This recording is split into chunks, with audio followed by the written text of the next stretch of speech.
ou ligue 2725-0878 e conheça todas as soluções inteligentes que oferecemos. Proteus, qualidade reconhecida e certificada ISO 9001-2015.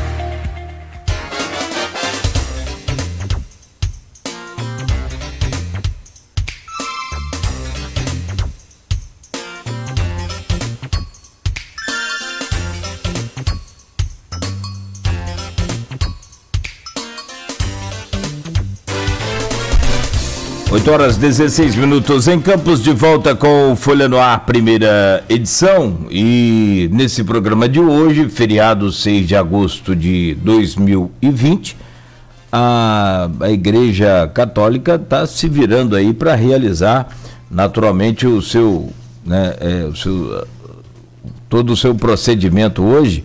Eu falava ontem com o bispo Dom Fernando Rifan e há uma preocupação grande, claro, para a manutenção do distanciamento. A catedral já, né, no caso aí, o Dom Roberto, só poderá receber 70 fiéis por missa, mas haverá a programação conforme está no Folha 2 de ontem, né, que circula até o dia 7. Voltamos a Aloysio Abreu Barbosa, jornalista no programa Hoje conosco e na bancada, comandando aí essa entrevista. Ô Aloysio, e sobre o comentário que o Jonathan Paes, que nós estamos recebendo, fez mais cedo, ele é empresário e pré-candidato a prefeito, sobre a questão dos postos, teve uma pessoa, a Terezinha Bianchi, ela disse aqui, e de fato realmente não foi fechado, porque você falou que o diabético precisa curativo, precisa, né, de tratamento, e o pé diabético não parou, de fato não parou. Voltamos então, só para esclarecer isso aí e pontuar lá o que a Terezinha postou na nossa página, e você que está agora nos acompanhando aí pelo rádio 98,3, pode também acessar a página do Facebook ou YouTube, Folha FM 98,3, e aí você vai poder participar desse programa conosco. Aloysio, voltamos com você. Jonathan, esse bloco a gente tinha pré-pautado para falar sobre a crise econômica, né? E o Maurício Forel Batista, que é telespectador assíduo do programa, desde que a rádio entrou no ar, no dia 28 de março do ano passado. Quer dizer, a rádio mudou, na verdade, era Continental AM, passou a ser Folha FM, né? 98.3, 28 de março de 2019. Ele pergunta aqui, que é a pergunta que eu ia fazer mesmo, mas ele vou aproveitar aqui, que ele que é o seguinte, a projeção orçamentária que a Prefeitura é obrigada a entregar à Câmara Municipal em abril foi de 1,7 bilhão de reais para 2021. E deve mandar agora a proposta de LOA, nesse mês agora de agosto, tem que mandar, né, por força de lei. Uhum. E a previsão é de que vai cair. O Alcimar Ribeiro deu uma entrevista, economista, professor da UENF. Conheço o doutor Alcimar, meu amigo, Alcimar Chagas. Ele projetou em 1,5, entre 1,5 e 1,6, né? Desse 1,5, 1,6, que é o que deve ir agora, 1,1 bilhão é com folha de pagamento dos servidores ativos. A pergunta é óbvia, né? Eu faço a todos os pré-candidatos aqui. Qual é a solução aritmética para isso? Então, Luiz, o que acontece? A gente precisa entender que a nossa prefeitura, a prefeitura da nossa cidade, ela não é uma prefeitura pobre, ela sempre foi uma prefeitura rica, certo? E a gente entende que essa prefeitura rica foi mal administrada, porque se tivesse sido bem administrada, hoje, no período de crise, no período das vacas magras, nós teríamos recursos para suprir as necessidades básicas, tá? Então, o que é a necessidade básica que eu entendo? É o custeio da máquina e folha de pagamento. Isso é o mínimo que a gente tem que se preocupar. Concorda comigo? Eu acho que essa é a maior preocupação de todo gestor hoje, pelo menos os gestores sérios que estão com pré-candidato a prefeito. Os outros eu não sei se estão preocupados, mas nós estamos muito preocupados, tá, com a situação. Principalmente porque a gente não sabe como que o atual gestor vai nos entregar essa prefeitura. Entenda bem, nós estamos falando de uma máquina e os contratados estão mais de 6 meses sem receber. Isso aí está todo... Reais. Isso, os contratados. E a gente tem também alguns déficits, a gente tem uma dívida deixada pelos governos anteriores, então não é só a folha de pagamento, tá? A gente tem uma gama de situações que comprometem a gestão futura, principalmente porque o primeiro ano de governo de qualquer prefeito, de qualquer, né, em todo o país, ele vai ser, vou dizer assim, o previsional vai ser feito pelo gestor anterior, e não por ele, e não pela equipe dele. Então, o primeiro ano do governo, ele é governado em cima de um planejamento que outra pessoa fez. Aí você imagina a grande dificuldade da falta de realidade, tá? de transparência e clareza que a gente tem e de um orçamento que a gente não sabe que vai ter. Por quê? Porque a receita própria do nosso município hoje é pífia. Tá? Como eu falei desde o início do programa, quando eu toquei no assunto economia e saúde. Tá? A nossa receita própria foi deixada de lado por conta de uma mesada que recebíamos todo mês, que essa mesada era royalties do petróleo e participação especial. Então, esses royalties de participação especial fizeram com que os gestores deixassem de lado a arrecadação própria do município. Tá? Então, a gente vai ter que... Lógico que a gente tem algumas escapatórias, a gente tem saída para isso, a gente tem proposta que nós vamos apresentar no momento hábil para tentar solucionar de alguma maneira esses déficits orçamentários que a gente vai ter. Isso aí já é imaginável, né? A gente já sabe que a gente vai encontrar uma prefeitura devastada financeiramente, tá? E essas medidas a gente já está junto com o nosso corpo de economia e de desenvolvimento, buscando, né, essas alternativas para a gente colocar em prática, se porventura for da vontade de Deus, que a gente assuma a prefeitura. Você citou uns dados, só queria dar número a eles, sempre a gente fala, dá número. Em valor, Campos começou a receber participação especial no ano de 1999.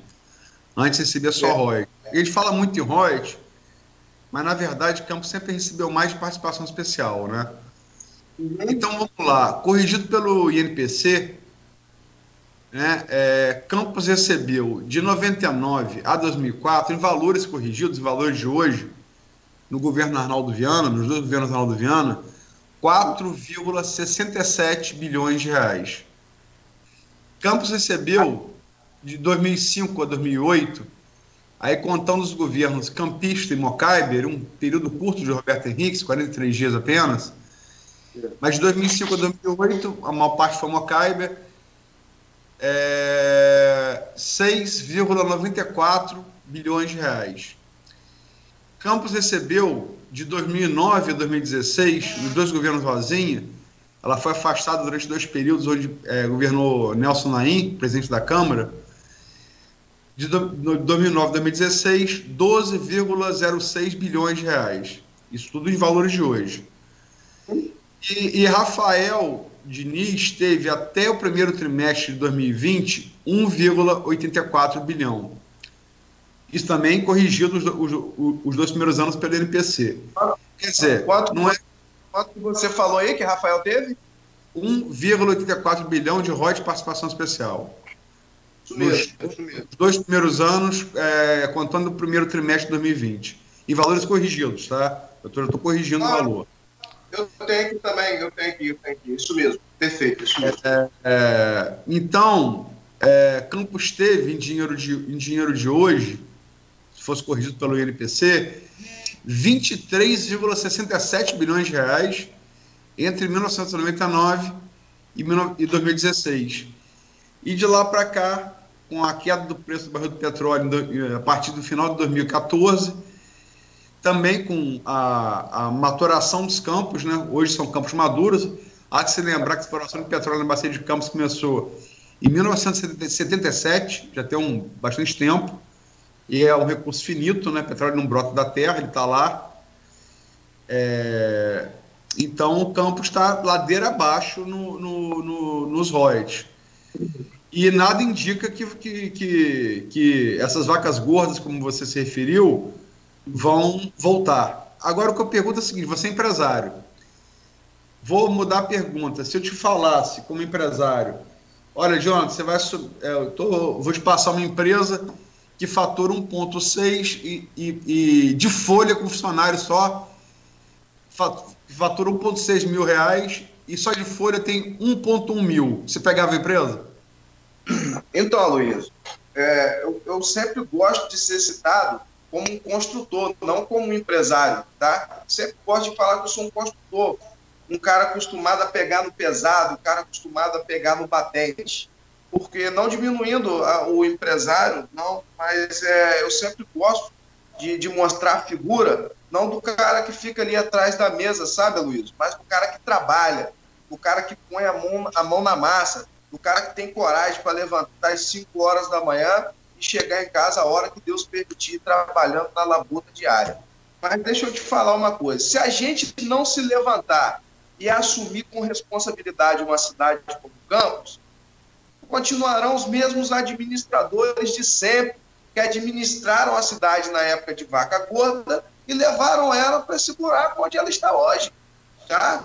Então não há outra alternativa a não ser que Campos tem que voltar a produzir, Campos tem que voltar a ser potência, Campos tem que sair desse marasmo político e econômico a qual se encontra, e aí eu vou falar muito bem como que a gente vai fazer isso, tá? Porque eu gosto até de falar sobre isso, que isso envolve credibilidade política, tá? Isso envolve credibilidade para que a iniciativa privada venha para o nosso município, invista e gere emprego, e gere renda, tá? E gere riquezas, tá? E eu gosto muito de falar por isso, porque a saída e a alternativa é essa, é fazer cada metro quadrado dos 4 mil quilômetros que nós temos de extensão territorial, e cada metro quadrado volte a produzir, que a nossa agricultura venha a ser referência, que a gente possa ter uma agricultura, tá, como potência no nosso município. Então essas são as alternativas e essas são as saídas para esse marasmo político, econômico e social do nosso município. Tá? Isso só vai ser possível se nós tivermos um governante isento. Por que um governante isento? Outra coisa que eu vou falar também, que tem a ver com a isenção. Porque com a isenção que a gente tem, a gente pode governar em parcerias com o governo federal, diretamente com os ministérios. Se você olhar, por exemplo, há um tempo atrás, o prefeito de Campos, não vou citar o nome, mas era totalmente brigado com a governadora da época. Com o governador da época, né, que depois veio ser a esposa desse governador. E aí a briga entre o prefeito de Campos e o governador. E Campos ficava como nessa história? Perdido. Por quê? Porque não tinha parcerias, não existia parcerias governamentais. Tá? E no nosso caso, já que somos isentos, a gente pode ter parcerias com quem quiser colocar recursos dentro do nosso município. Nós vamos administrar da melhor maneira possível, fazendo com que ele chegue até a ponta e seja bem aplicado. Outra coisa importante também que eu gosto muito de citar, tá? Só para frisar, Jonathan, me desculpa, mas a gente não pode falar de projeto. Então, assim, como governaria, você pode falar de uma solução, mas você não pode falar como projeto de governo, entendeu? Pode. A gente está dado pela legislação, só para deixar claro, por favor. Eu estou até me segurando para não falar de proposta, não falar de projeto, só falar de soluções plausíveis administrativas. Soluções de maneira aleatória, a gente não pode falar com projeto, entendeu? Porque, por exemplo, se você observar, tem muita gente aí chorando pelo leite derramado e olhando para o retrovisor. Ah, a culpa foi de ciclano, a culpa foi de Beltrano. Essa culpa a gente já sabe. Nós sabemos claramente quem foram os culpados por ter colocado a nossa cidade nessa situação. Tá? Agora, o nosso desafio qual é? Reerguer o município, entrar para dentro da prefeitura e trabalhar com muito afinco, com muita determinação. E eu volto a dizer, isso só será possível colocando pessoas honestas, capacitadas e experientes nas secretarias. Tá? A gente vai ter muita dificuldade, tá? com o organograma funcional do município, que precisa ser reorganizado. Hoje nós temos mais de 30 secretarias e subsecretarias espalhadas no município. Tá? E a gente precisa realocar tudo isso de uma forma que a gente venha ter custos menores e não permitir que a máquina pública seja utilizada para cabide eleitoral, que não seja utilizada para funcionalismo fantasma. A gente não pode permitir que isso continue acontecendo na nossa cidade. Tá? E aí eu falo com muita clareza, Aloysio, porque eu nunca fui envolvido em política nenhuma. Eu nunca participei de nada público. Eu nunca participei de nenhum envolvimento político ou partidário. Tá? A gente realmente, hoje, nós podemos fazer tudo que a cidade precisa ser feito para sair do buraco. Tá? Eu gosto muito de falar isso, porque nós temos um exemplo total para isso. Não temos nenhum alinhamento com nenhum grupo político. Nós podemos fazer o que a cidade precisa para sair dessa situação. Eu vou, aqui no grupo do WhatsApp da Folha, foi também pré-candidato a prefeito, mas acabou retirando a pré-candidatura porque não achou legenda, o odontólogo e servidor municipal Alexandre Buchaú. E ele faz aqui uma pergunta que eu faço a você, porque vai no encontro aí do que... vai no fluxo do que você está falando. Se eleito, o que faria para sanar o maior problema do município de Campos, o déficit fiscal, e lidar com a proporção que a folha de pagamentos ocupa no orçamento? Por favor, seja específico. Sim, eu acho que o déficit fiscal é uma questão muito comprometedora hoje. Tá? A inadimplência é muito grande, tá? Eu acho que a gente tem que tomar medidas, tá? Criar mecanismos para que a gente consiga captar a maior quantidade de recursos. Se você olhar, por exemplo, hoje a gente recebe algo em torno de 80 milhões de reais de ISS, tá? E se comparado a Macaé, que é uma cidade menor, em Macaé, por exemplo, nós temos mais de 300 milhões a mais de ISS sendo arrecadado. Então, a gente realmente precisa aumentar essa receita, a gente precisa combater esse déficit aí. E não vai ser fácil, não. Eu tenho conversado muito com os amigos, pessoas que estão ligadas ao nosso grupo, e a gente fala muito do que o próprio atual gestor fez, tá? Ele aumentando a alíquota dos impostos. Tá?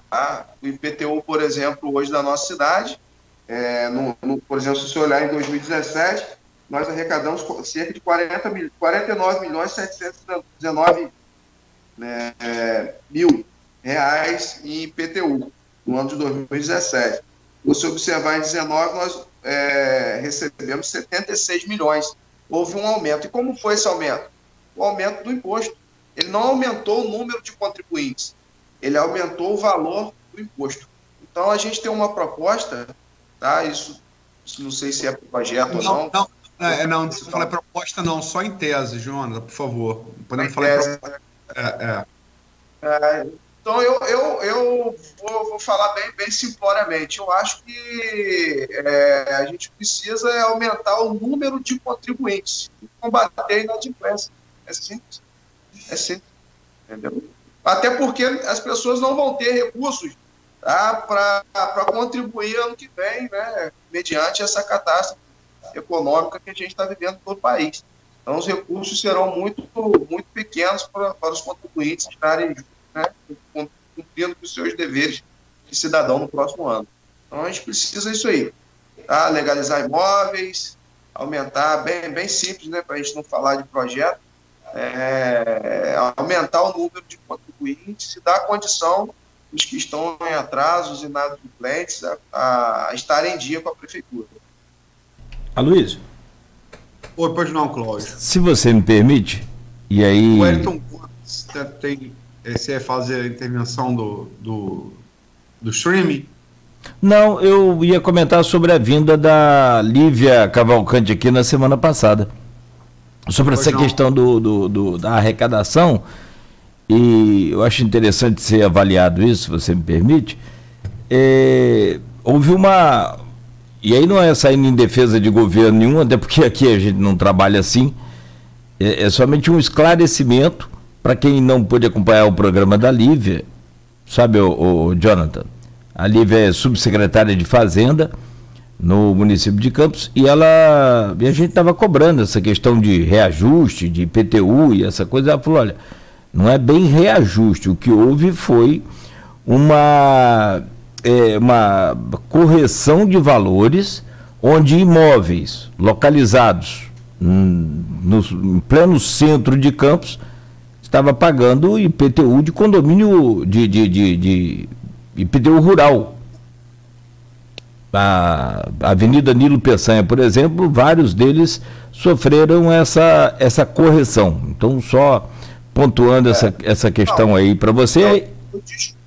Eu discordo, sabe, Cláudio? Sabe por que eu discordo? Você discorda de cobrar o valor rural aqui no centro? Não. Imposto territorial rural é ITR, imposto territorial urbano é urbano. Eu acho que se é urbano tem que se pagar urbano, lógico. Eu discordo do quê? Da avaliação do valor venal que a prefeitura fez. Tá? Isso eu discordo, até porque eu tenho amigos que comercializam imóveis e inclusive familiares, né? E inclusive um familiar meu tinha um imóvel que estava avaliado em 300 mil e há um ano e pouco atrás foi vendido por 140. Então, na época eu até brinquei, eu falei, poxa, avaliado em 300, ele falou, pagávamos o IPTU por 300 e vendemos por 140 mil reais no preço de mercado. Então, o que acontece? Até brinquei na época, eu falei, vai lá, bate na porta de quem avaliou e pede para comprar o terreno, né, para te dar o restante do dinheiro que faltou aí da avaliação. Então, eu acho isso muito injusto, tá? Eu, particularmente, residi durante a minha vida inteira num imóvel que há 4 anos atrás nós pagávamos, a minha família, né, o imóvel da minha família, nós pagávamos 2 vezes menos do que a gente paga hoje de IPTU, tá? Então, isso aí eu estou falando porque eu sei e sofro na pele. Essa avaliação do valor venal, ela deveria ser feita. É injusto com o passar dos anos os imóveis, né, tendo o seu aumento de valor e a prefeitura, né, continuando com o valor antigo. Mas é preciso ser feita uma avaliação real, verdadeira e honesta. Então, acho que foi desonesto o que foi feito. Tá? Nós pagamos imposto, estou falando até de mim, eu paguei ISS ano passado e no governo anterior nós pagaríamos a metade. Tá? E assim também foi com a iluminação pública.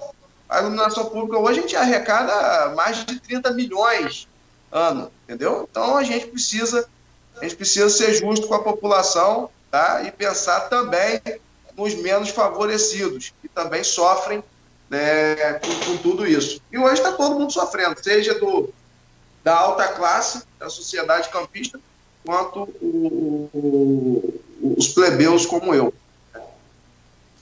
Olha só, são 8h40, vamos fazer um intervalo para partir do próximo bloco, por favor, Cláudio. A gente estendeu hoje até demais. Sim, perfeito. São 8h40, então. Próximo bloco, a gente fala sobre eleições a vereador e prefeito de Campos e ainda alguns comentários, como você dizia aí, né, Luiz? Do streaming também.